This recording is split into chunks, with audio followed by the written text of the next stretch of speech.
And now, Backstage Wife, the story of Mary Noble and what it means to be the wife of a famous star. Mary Noble has just hailed a passing taxicab and given the address of the New York Police headquarters in Center Street. As she sits back on the seat, she digs her hand deep into her coat pocket and brings out a pair of long gloves.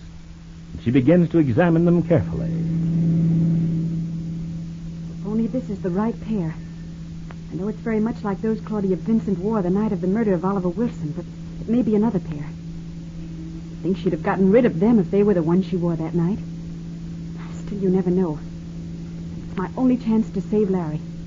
I've got to find out, even if I'm wrong. I've got to make sure. I'm certain these have been worn. The palms are rough and quite dirty. Oh, if only they're the same gloves. If only I found the clue that will mean everything. Oh, I've got to keep calm. Larry, darling, if only this will help you in your trial for the murder of Oliver Wilson. If only I found the way to solve this awful murder and to prove your innocence. I've got to pray that... Oh! Sorry, lady. I had to stop quick. You better sit back like it says in the cab. It's safer that way. Oh, yes, I will. Thanks, driver. Wouldn't want nothing to happen to you while you was a passenger in my cab. No, I wouldn't want anything to happen to me. Not now. Not until after I find out. You looking for something? Yes, but I think perhaps I've located it. You sure you're going to the right place? Police headquarters? Yes, it's the right place, if my guess is correct. Okay, lady, it's your money. Center Street it is. And a short time later, Mary Noble is sitting across the desk from Inspector Ferguson of the Homicide Division. And we hear her say, Inspector Ferguson, I've come to you with some new evidence in the Oliver Wilson murder case. This is rather a surprise, Mrs. Noble. Your husband's trial for the murder of Wilson begins tomorrow. Yes, I know. That's why I came directly to you. Well, if you have new evidence, I should think you'd have talked it over with your husband's lawyer instead of coming to me. I think you'll understand when I tell you what it is, Inspector. All right, Mrs. Noble, go ahead.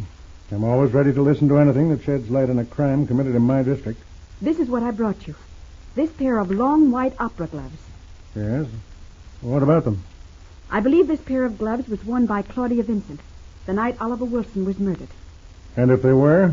If they were, and you could detect traces of the rope used to hang Oliver, would that be important? Oh, just a minute. Let's get this straight, Mrs. Noble. I believe Claudia Vincent is guilty of Oliver Wilson's murder. And I know she wore a pair of long kid gloves, similar to these, if not this very pair. I wonder if your crime laboratory could check the palms and find out if there was any evidence to back up my belief. You say this pair of gloves belongs to Claudia Vincent? Yes, Inspector. On what do you base the claim? You can see inside the cuff. There are a good many cleaner's marks with her initials, CV. And I found them just a short while ago, among Claudia Vincent's effects. In the side pocket of one of her suitcases, to be exact. And can you explain how you happened to be searching through Miss Vincent's personal apparel? Yes. I went to the apartment where she's staying. It's the apartment of Lester Jordan, a close friend of my husband Larry's. Mr. Jordan's housekeeper let me in, and I searched through Claudia's things. I suppose you know that you're admitting a charge of illegal entry. The housekeeper knows me. My husband and I have visited there many times. And she aided and abetted this search? No, but she can prove that I was there, and that I searched through Claudia's things. Oh, don't you see, Inspector? I had to do something. I couldn't wait any longer. My husband comes to trial tomorrow. I'll send these to the laboratory at once. But I warn you, Mrs. Noble, if you've made a mistake, you may find yourself in serious difficulty in case Miss Vincent wishes to prosecute. That's a chance I'll have to take. Please have these gloves examined by your technicians. That's all I ask. I'm willing to risk anything just to make sure. Very well. I'll send them at once and let you know the result. How soon can I know? Well, that's more or less up to the laboratory. However, I'll give word to proceed at once with the tests. I think I can safely say that within an hour I can have some kind of report. May I see you in 1 hour, then? If you wish. I'll be here, Inspector Ferguson. In the meantime, I'm going to visit my husband at the city jail. It's a short distance from here. Does he know about this? No. You're the only one who knows, Inspector. I'm pinning all my hopes on the result of the laboratory tests. You're a brave woman, Mrs. Noble. I only hope your efforts are justified. Thank you. In 1 hour, then. Right. O'Connor, show Mrs. Noble out. And a short time later, Mary Noble is facing her husband Larry for the last time before his trial in the visiting room at the jail. Only this time, Larry doesn't bother about appearances, and his greeting is cold and angry. And as the door closes, Larry says, I'm glad you're here, Mary. I want to tell you something. Yes, dear. What I want to tell you isn't going to be very pretty. Oh? I want you to keep out of this trial of mine from now on. Do you understand? I want you to stop meddling and stirring up trouble. But, Larry... Let me finish, Mary. I've had more than enough of your mischief. I know all about how you went to Lester Jordan's apartment without any warning and made a scene. I take it Claudia Vincent has been here again, Larry. Claudia Vincent is my best and most important witness, and I won't have you insulting her and trying to drive her away. What the devil do you think you're doing, anyhow? Are you trying to ruin my only chance of acquittal? Do you want me to be convicted? Darling, how can you say such things? It's quite easy, Mary. If you were in my position, you'd find it was simple enough.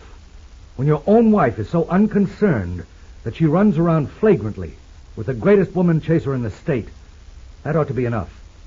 But on top of that, to have her turn on the strongest witness in my case and try to drive her off with insults and threats is really beyond the limit.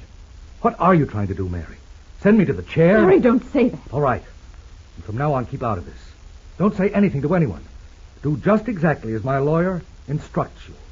He's handling my defense, and he doesn't need you to tell him how to carry on. Do you understand? Have I made myself clear, Mary? Yes, Larry. Very well. Only hope you remember. Because you've already caused more trouble than you can ever undo. All I want is to know that you'll keep quiet until this is over. After that, you can have your freedom, you can have any property I possess, you can have anything at all. And I hope you'll be satisfied. I hope your gallant Rupert Barlow will be worth the price you paid to get his attention. Are you listening to me? Yes, Larry. Then what about it? Are you willing to keep out of this or not? I only want to help you. Then do as I say, Mary. Just keep out of the picture till my lawyer asks for you. Don't talk to anybody. Don't say anything at all. And above all, don't mention Claudia Vincent to anybody. Don't even utter her name. Is that clear? Yes, Larry. Good. Then maybe there's still some chance. Although it's a wonder Claudia hasn't given up and left me to get along as best I can after the scenes you've made. Has Claudia discussed the testimony she intends to give on the stand? Have you gone over it together carefully? You just leave that to me and my lawyer. Don't concern yourself with Claudia Vincent's testimony. That's all taken care of. Just try to keep in the background till this is over. And it's the last thing I'll ever ask you to do. Mary Noble gets up to leave. And for a minute her eyes meet Larry's as she pleads for his love.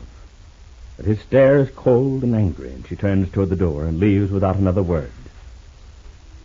And as she walks from the jail toward police headquarters and the inspector's office, she wonders... It's hopeless. No matter what happens, Larry will never forgive me. I've probably blundered again by taking those gloves of Claudia's to Inspector Ferguson. The gloves will probably come back without a trace of proof that she wore them when she killed Oliver Wilson. What else have I to go on? Only the word of Victor, Rupert Barlow's chauffeur. A completely unscrupulous underworld character. And Victor wouldn't back me up anyhow. He told me so. It just made everything worse, that's all. And Larry is bound to find out. Someone will tell him that I forced my way into the apartment and rummaged through Claudia's things and took a pair of gloves to Inspector Ferguson, the man who's going to help prosecute Larry. And what will Larry say then? What will he think of me?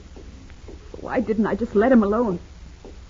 Even when I found out how Claudia intended to testify at Larry's trial, how she meant to state that Larry didn't murder Oliver Wilson because he was locked in with her in her dressing room backstage at the theater at the time the crime was committed.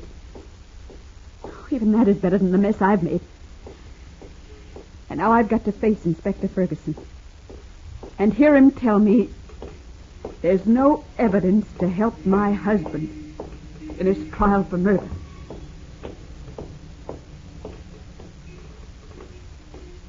Mary Noble walks slowly up the stone steps and into the building, hating to learn the truth and yet compelled to find out, knowing that she's playing a very slim lead and sure of disaster if she is wrong.